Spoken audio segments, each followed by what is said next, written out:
Good evening, I'm Toby, and this is LEPUS210. Let's talk about go bags.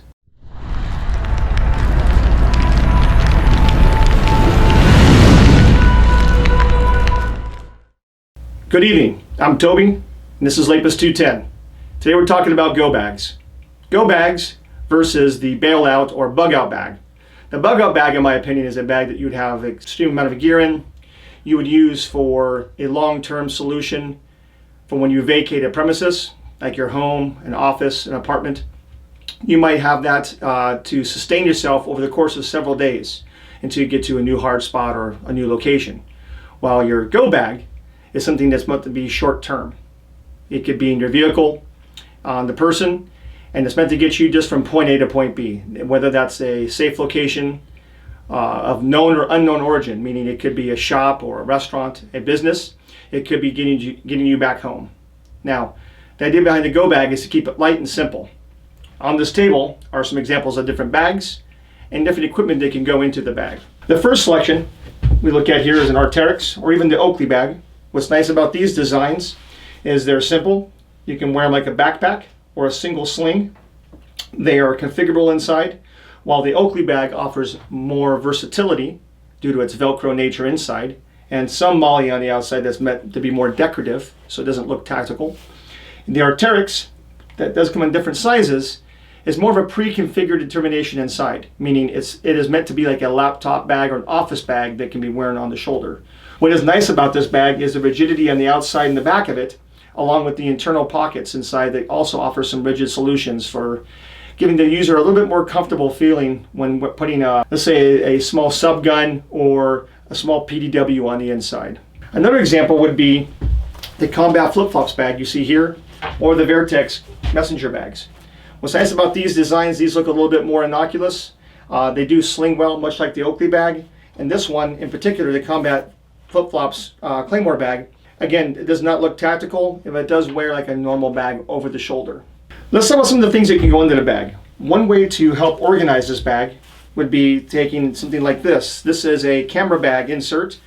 It's modular using Velcro with foam inserts and a padded foam outer. What's nice about this is whatever I put in here, whether it's a PDW or a pistol or other equipment that might be more sensitive and a little bit more fragile, this allows the individual to pad those things that go in here, and simultaneously this also allows the individual to customize and compartmentalize how the bag is configured inside. So for this one, I can set it up to where a pistol goes in one spot, the magazines go in another, and then I can now compartmentalize what other things I want to put in here, so I don't have to search for it in the bag.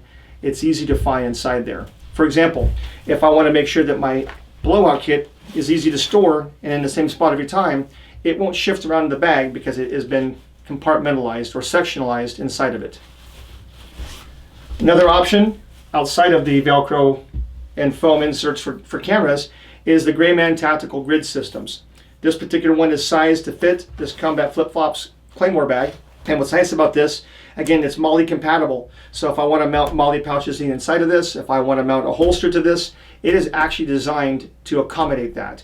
That's nice as well, because now things, again, don't shift around. I know where it's going to be at all times, and it also adds a rigid background or backstop to the bag, so it's against my body. If there's anything sticking off the weapon or equipment that's in here, it won't press against the skin or the body and cause some discomfort.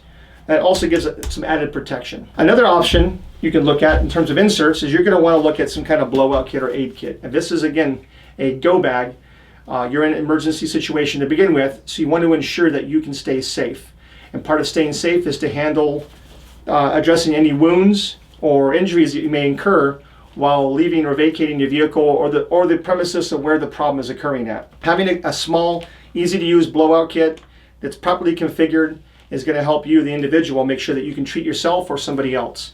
We can go into aid bags, blowout kits, and first aid kits, IFAKs, another class later on. But for now, in the course of this video, just understand having a good compartmentalized bag that's easy to store, that has what you need in immediately, this is a great little way to go.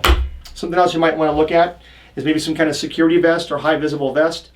While that might seem counterintuitive when you're in an emergency situation, if there's some kind of active shooter or you're dealing with some kind of public unrest, having one of these high reflective vests kind of separates you from the rest of the riffraff and the crowd. It might give you those couple extra seconds you need to be identified before someone else actively engages you, whether that might be in physical or some other kind of altercation. This gives you an air or a semblance of part of officiality and kind of helps separate you from the rest of the group. While it's by no means the end-all be-all to any kind of deconfliction, it could definitely help. Another thing to think about might be some way to secure your electronics and secure them safely. Having a good Faraday bag is a great way to silence your phone or silence electronics, keep them safe and out of prying eyes. Again, if you're in some kind of situation where there's civil unrest or public unrest, this might be the difference of your phone being subject to some kind of tampering electronically. Self-defense is a sticky situation, and another thing to consider is some kind of self-defense device, some kind of baton or rigid device you can use. I have two here. I have an asp and a slapper. These are good strictly for self-defense. It's much easier to carry these than it is to carry a big stick, and it's also a lot less noticeable, far more inoculant. So when people see this, it doesn't really scream anything to them. If it's in your pocket, they're not going to really notice it. Or if they do, it doesn't scream to them that you're or stand out as something as some kind of offensive weapon system. Because we're talking about weapon systems, having some kind of holster is important. While I didn't put any other holsters up here, I think it's kind of obvious at this point. If you don't know what a holster is, then you may want to watch another class that gives you a little bit more further into how to safely store a pistol.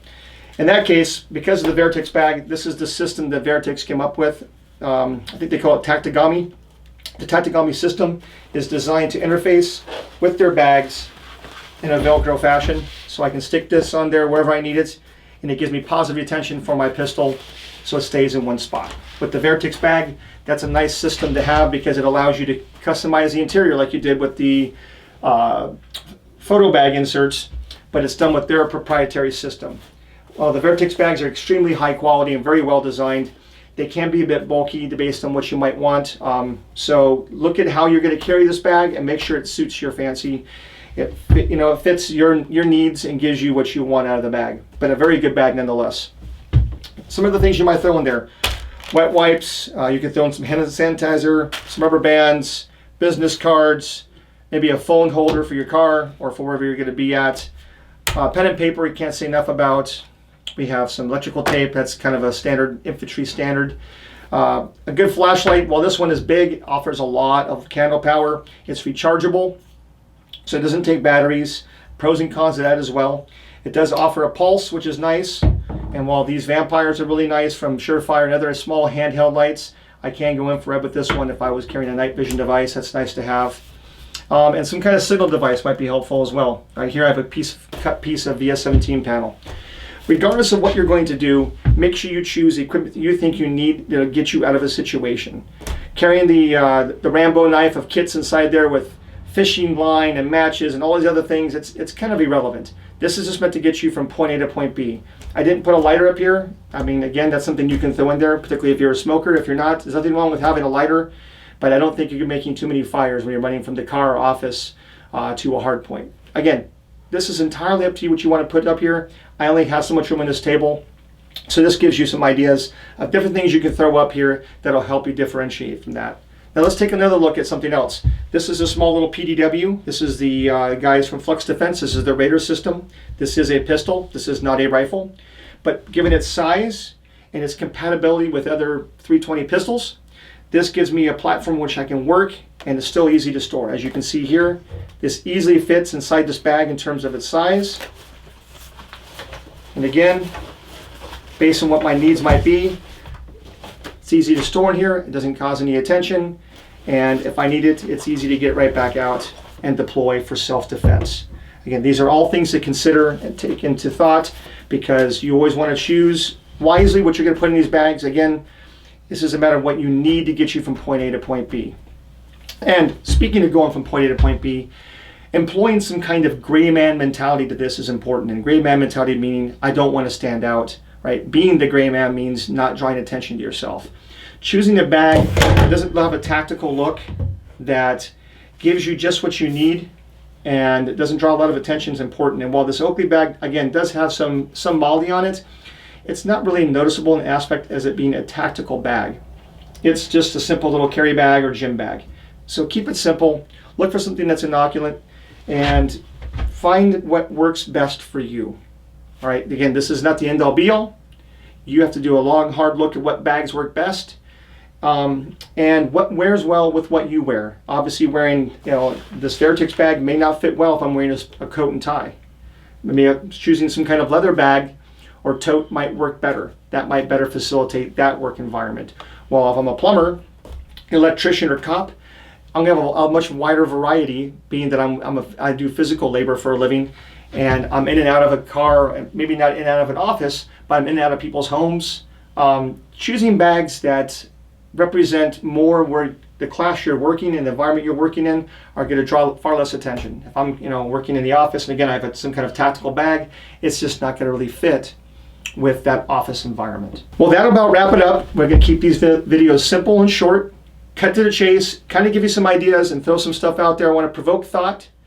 By all means, feel free to comment down below, and if you will, please subscribe and like this video, pass it on to others. Let's build this channel up together.